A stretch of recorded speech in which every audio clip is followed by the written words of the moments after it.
Hey everybody, it's Master Gallengeist here, bringing you my review for the season premiere of Agents of S.H.I.E.L.D. Missing Pieces. And I was kind of bored with this episode. There are a lot of kind of problems that prop up with this one. It's mainly because of what has happened with Infinity War, Endgame, and how this is set up, because, to be fair, Endgame set up a whole different kind of rule of time travel than what was followed here in Agents of S.H.I.E.L.D. And we're still having issues with time travel now. Also, it just didn't feel that engaging, which is worrisome. Mainly because how we're split into two different storylines at the moment, and how I don't feel that each one is kind of giving the due that it's needed. I don't mind when multiple characters and multiple perspectives are followed around. Game of Thrones was able to accomplish that pretty well in the seasons that it usually would do that in. But the thing is, when you do that, you have to realize what trade-offs are going to occur. I know this was just a setup for what's going on in the season, but we'll have to see how it plays out.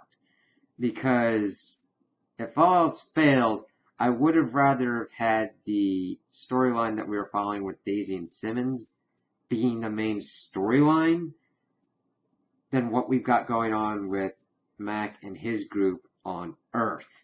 Because there would have been more potential to have not having to dealt with the consequences of Infinity War and Endgame as much if that had been the case. So we come in and we see that Enoch is worried about what's going on with Fitz. He's like, I know you were supposed to sleep for this many years and all that, and the thing is, I gotta compute your survival. And then there's this crazy ass ship that shoots a kind of thing that cuts the ship in half. And then we get to 1 year later. And we're like, okay, what the hell is going on here? And the whole premise for Daisy and Simmons' storyline is to find Fitz, because he cryoed himself to get into the future. Problems arise in that fact of that future no longer exists. But wouldn't Fitz need to get into that future for this past to exist? This is where the time travel thing gets messy. You have to have airtight rules when you're doing this shit. Otherwise, the plot becomes convoluted, holes start opening up, and you have to do everything in the kitchen sink to try and make it seem right. But if you don't do that, you just start ignoring things, and then people will just taken down their suspension of disbelief. It's like, well then, what? But we see that Piper and Davis are with Daisy and Simmons, and they land on this planet, a Drillian planet, and they need fuel. And this head dude's who we don't get a name for, is like, well, you don't have authorization, so kind of screw you guys, we're coming aboard your ship after they had landed. Daisy, of course, is trying to at least talk a little bit of sense into them, but they scan her and find out it's Quake, and she uses her powers very effectively to disarm them by literally shaking their guns apart, which was a very cool display of control that she's gotten to be that precise with it, and everybody pretty much runs, and they then switch over to interrogating this dude.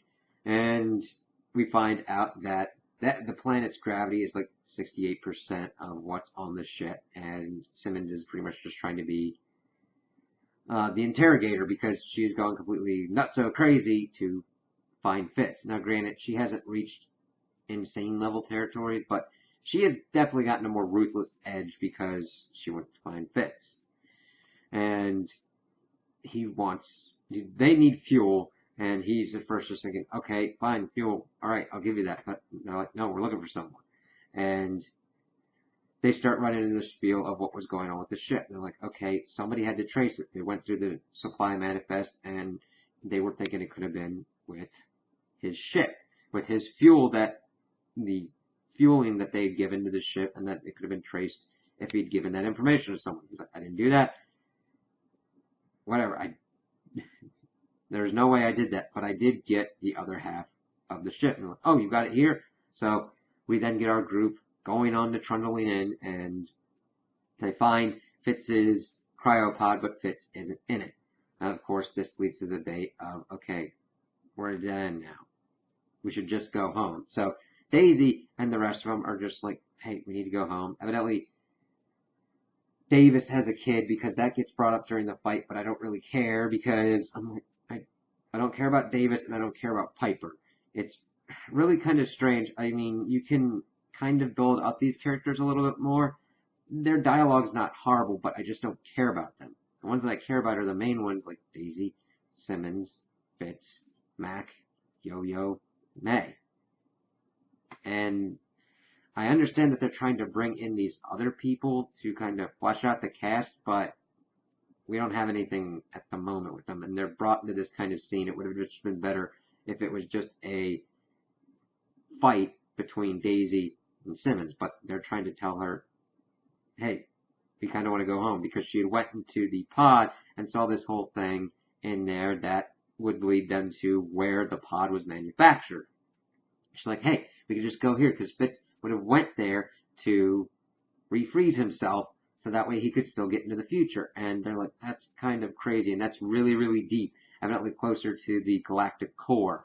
And of course, Fitz is trying to make her appeal, not Fitz, Simmons is trying to make her appeals and isn't really getting much through. Now, granted, they've gotten off of the planet at this point, and then we get thrown into the situation that the Confederacy that we'd seen in the last season pops back up with a ship, and the Zephyr is not in great shape to fight him.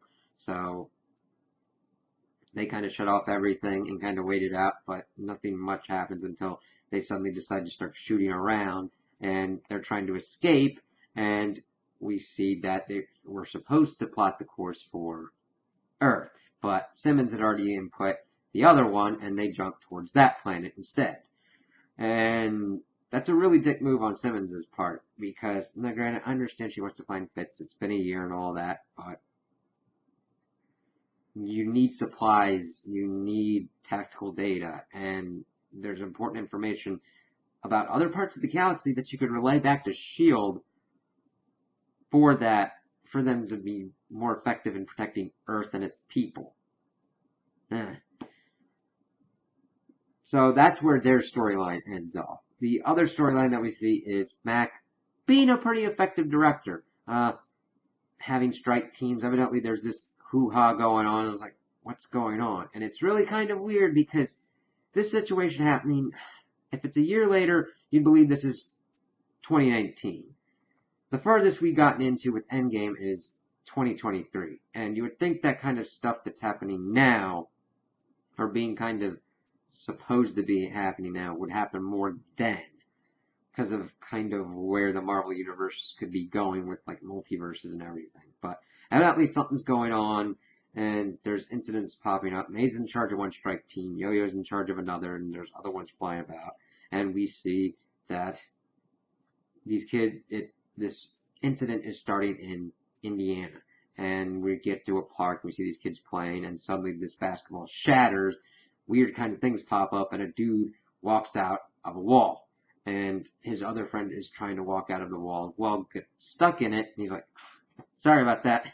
Then we get that May pops up and tells him to stop whatever he's doing, but they get shot down by his energy-based weapon, more kind of similar to, mainly kind of a blaster, but it also has EMP effects in that it hits the bird and it makes them crash. I'm like, oh, damn, fine. So they get back, they regroup with Mack, and they get the kind of information. Mack's doing a pretty effective job being like, okay, we now have to work on how this situation went awry. He says that it worked out well enough because nobody was hurt, because the other guy was like, I have the shot, but May said not to do it because of the kids, so it, yeah, really wasn't clear. Let's see here. This is one of supposed to be Keller. He's supposed to be one of the important ones. And they're kind of like talking about how it went down because they've mainly been focusing on speed to get to these disturbances, these reality distortions, and not on how to handle it. He's like, okay, we should have had boots on the ground for that. That's about it. A Fox, this other kind of character that I guess we're supposed to be getting more in line, that he's kind of more of a brainier kind of one, because Mac brings up the issue that all they've got really are muscles in S.H.I.E.L.D. at the moment. They need brains. But he brings up that all these disturbances have been happening on ley lines. That sounds stuff that would definitely be working into like Doctor Strange and kind of multiversal, multi-reality kind of shit. So him and Keller are deciding to kind of go off on that. Matt goes, and we see that he is still talking to, well, not talking to, but listening to things that Coulson left behind to make him a better leader. May pops up, says that she's working on the task he had proposed on for her, and that she's getting close to a department head, and then it's getting close to a year that Coulson's been gone. Okay, yeah, important. And they kind of move on. We see that May is also training with Yo-Yo, and that evidently May can sense a thing between Keller and Yo-Yo, and that Mac is pretty much shut off a lot of stuff going on with Yo-Yo for some odd reason. The thing is, we're mainly told about this kind of stuff, not shown it, because Mac still does interact with Yo-Yo. Really strange. We then part off and we see that Keller runs into Yo-Yo and wants to get a kind of thing together for the ley line thing, and needed authorization from like a unit commander. And they kind of go off, and evidently Yo-Yo and Keller have been seeing each other secretly and are going to decide upon the right time to talk to Mac about it. There's not much going on. I don't even really see the chemistry between the two. Like, I'm going, oh, okay. And I'm not just talking about like, oh, I can't see them together. There just really doesn't seem that much chemistry dialogue-wise like that we had with Mack and Yoyo and what that had been built up to. It's really kind of weird. I'm like, okay, we'll have to see how this pans out. I don't care about this subplot, but whatever. We see that the guy that had come out of the wall, Yakko, teams up with two other people that had popped out, and that they have to go to this museum because that's where their leader's going to pop out of and destroy the museum, so that way they don't get stuck in the wall like their other friend, Tinker. We shift over and we see that Mac is at a bar kind of having his kind of touchstone kind of stuff.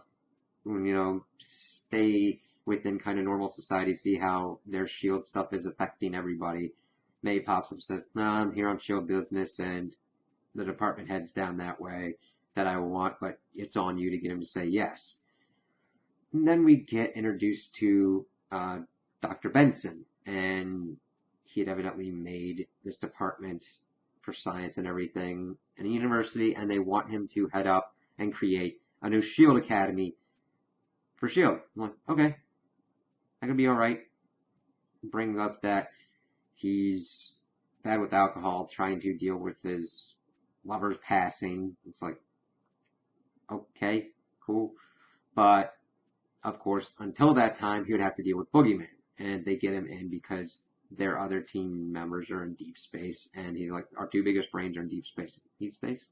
Alright, cool. And that's all it takes to really get him on. There's not much movement for it. It's just, it happens. You know what I mean?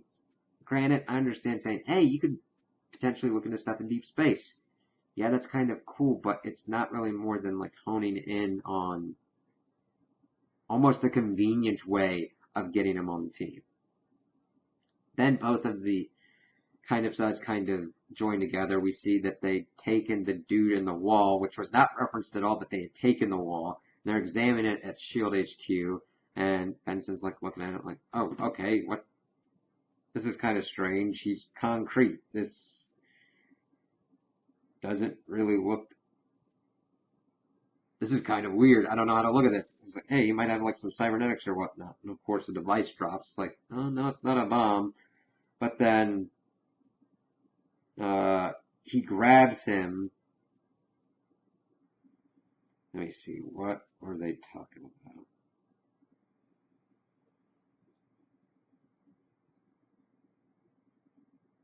Yeah, he starts talking about like you can't stop it, it's coming, say Pachakutik, some kind of name, and that's about it before he then goes back down. It was really kind of weird. I know it's supposed to deliver some mystery, and okay, I'm like, alright, let's kind of see where this goes. And then we see that the other group gets into the museum and starts setting up its stuff. And they're able to hone in because the coordinates on the device he dropped are the same as the museum. And we see that the woman of the group is sent out to kind of distract everybody while they set off the bomb. And then we see a truck move out that's kind of like a mobile command center out of this ripple shimmering effect. Like, what the hell?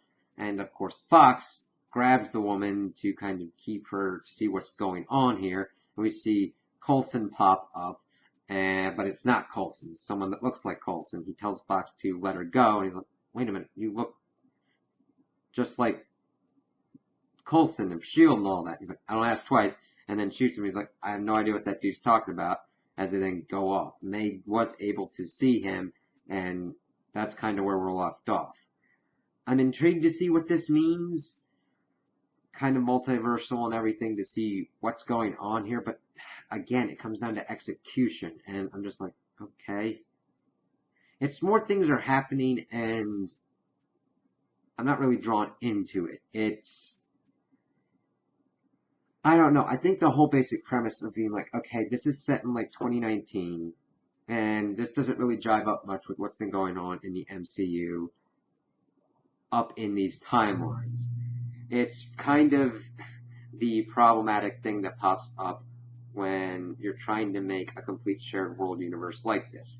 They either should have taken this out to 2023 to not have to deal with what's going on, or no, I mean, the Thanos snap is a thing that really kind of hinders the narrative that they could be doing at this point in this show. So, I'll have to see. It's always going to be that thing in the back of my mind that's like, that snap should have, like, decimated a lot of people in S.H.I.E.L.D. You know what I mean? Or they'd have to be really lucky, or they'd have to be really lucky to have not lost someone, or because I don't know. We'll have to see how that pops. But we do also see at the end that Fitz is alive and talking to someone in an alien language about some dude named the Controller. He pops himself with something, turns around, and we see that his eyes are different, and that's it.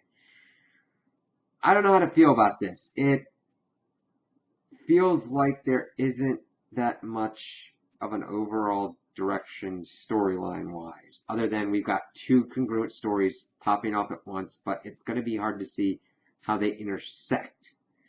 And I don't know, I just have a weird feeling about this season. I hope it there's not anything completely and utterly horrible about this, but it's just kind of bland at the moment, and I hope that it kind of picks up. So we'll have to see how that works out. So those are my opinions on the episode. Tell me what you guys think in the comments below. If you liked it, if you didn't like it, if you agree with me, if you disagree with me. Also like and subscribe, and I hope you have a good day.